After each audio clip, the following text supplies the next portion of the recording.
चला तर मग सुरू करूया. मी तुम्हाला एक माझ्या लहानपणीची कहाणी सांगणार आहे आज. माझा स्वतःचा अनुभव.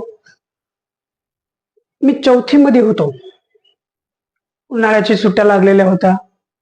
माझी आई, माझे बाबा रोज शेताकडे जायचे आणि आम्हा लेकरांना सगळ्यांना घरी ठेवून जायचे.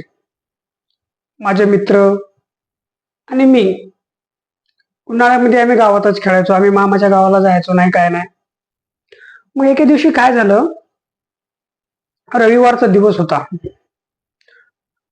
माझी आई मला गावामध्ये सोडून शेतला जाणार होती. सकाळीच सांगितली होती की तू एकटा राहायचं आज घरी मित्रांसोबत खेळत, आणि बाबा जाणार आहेत बाजारला रविवारचा. मग त्या दिवशी बाबा गेले बाजारला, आई शेताकडे गेली. घरी मी एकटाच. मला सांगितलं होतं की आज मित्रांसोबत खेळत राहा, बाहेर फिरू नको जास्त, घरी मित्रांना बोलून खेळत राहा. मग मी त्या दिवशी घरीच राहिलो. मग मी माझ्या मित्राला जमा केलो आणि आम्ही खेळू लागलो. आमचे लहानपणीचे खेळ कोणते कोणते? चोर पोलीस, लपना पाणी, खेड्यागावातलं. मग त्या दिवशी आम्ही 4 मित्र होतो आणि चौघ पण आता कोणता तरी खेळ खेळायचा असं ठरवायचं चालू आमचं. मग आमचं लपना पाणी खेळायचं सुरू झालं. ठीक आहे, लपना पाणीचा डाव सुरू करायचा असं ठरवलं. मग डाव माझ्यावर आला होता. मग ठीक आहे म्हणलो मी, चला खेळूया. मग मी माझे डोळे झापलो असेल. मी डोळे झापताच माझे सगळे मित्र जिकडे तिकडे लपायला पळून गेले. मग मी त्या दिवशी एवढा सुरुवात घाबरलेलो होतो. मग मी डोळे उघडताच इकडे तिकडे बघतो तर काय, सगळं सामसूम. उन्हाळ्यात एवढा ऊन होता आणि आमच्या गावामध्ये सगळे वडीलधारी लोक जे बी असतात ते शेताकडे गेलेले होते आणि गावात होतेच ते म्हणजे लहान मुलं आणि म्हातारे आजी आजोबा. तर आता माझे मित्र तर लपायला गेले होते आणि मी एकटा शोधण्यासाठी. मी जसा गल्लीमध्ये बाहेर पडलो रस्त्यावर, इकडं तिकडं बघतो तर काय, सगळीकडे सामसूम किर्र ऊन पडलेलं होतं. मला तेव्हाच भीती सुरू झाली होती. पण आता काय करणार, त्यांना शोधायचं तर होतं.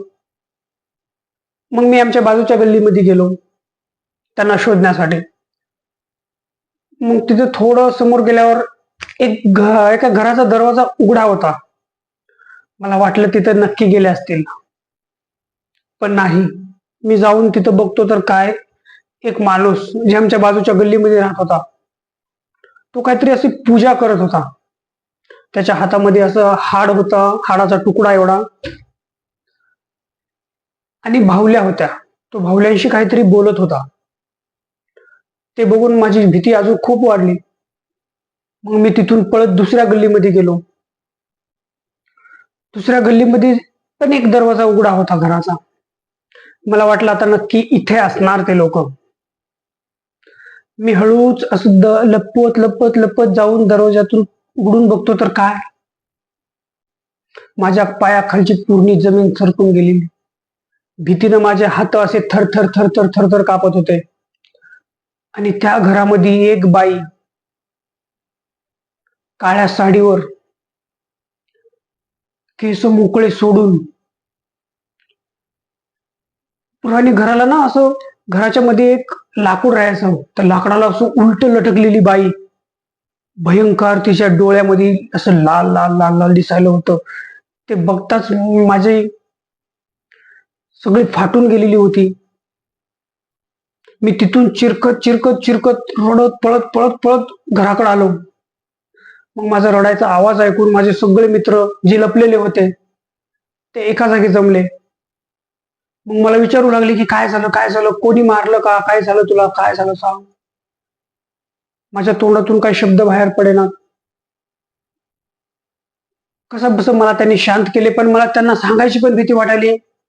मला असं वाटायला कुठून ते बाई येते काय की, माझ्या डोळ्यासमोरून ते जातच नव्हतं. मग मला कसं बस शांत केले. माझ्या मित्राने एकाने पाणी आणून पाजवलं. मग संध्याकाळी आई आली. आईला बघताच माझे रडू अजून जास्त झालं माझं. मी आईपाशी जाऊन रडत बसलो. मग आईनं पण मला थोडं शांत केलं, पाणी पाजवलं. मग आईनं मला विचारलं की काय झालं, कोणी मारलं का तुला? तेव्हा मी आईला सगळं सगळं सांगितलं की असं असं ना, ते बाई असं उलट लटकलेली होती आणि ते माणूस बाहुल्यांसोबत काहीतरी बोलत होता. तेव्हा माझी आई पण घाबरली. त्या दिवशी रात्री मला एवढी ताप आली होती, एवढी ताप आली होती. मी असं रात्रभर भीतीनं थर थर थर थर करत होतो. माझ्या डोळ्यासमोरून त्या बाईचा चेहरा जातच नव्हता. मग माझ्या आईनं मला सकाळी उठल्याच्या नंतर सांगितली समजून की ते भूत वगैरे काही नाही. त्या माणसाने ना त्या बाईवर जादूटोना केलेली होती, करणी केलेली होती. आणि ना ते त्याच्याकडे तू जास्त लक्ष देऊ नकोस. हं? तेव्हापासून माझी आई मला एकटं कधीच गावात सोडत नव्हती. मला शेतात घेऊन जायची रोज सोबत.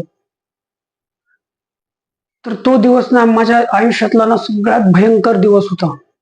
तो दिवस जर मी आजही आठवलो तर मला आता पण भीती वाटते. जर तुमचे बी असेच काही अनुभव असतील लहानपणीचे, गावातले असेच अनुभव असतात, तर मला नक्की सांगा. मी माझ्या बायोमध्ये माझा व्हॉट्सअप नंबर पाठवतो. त्याच्यावर मला तुमची जे काही कहाणी आहे लहानपणीची ते टाकून द्या. मी पुढचा व्हिडिओ तुमच्या कहाणीवर बनवणार आहे.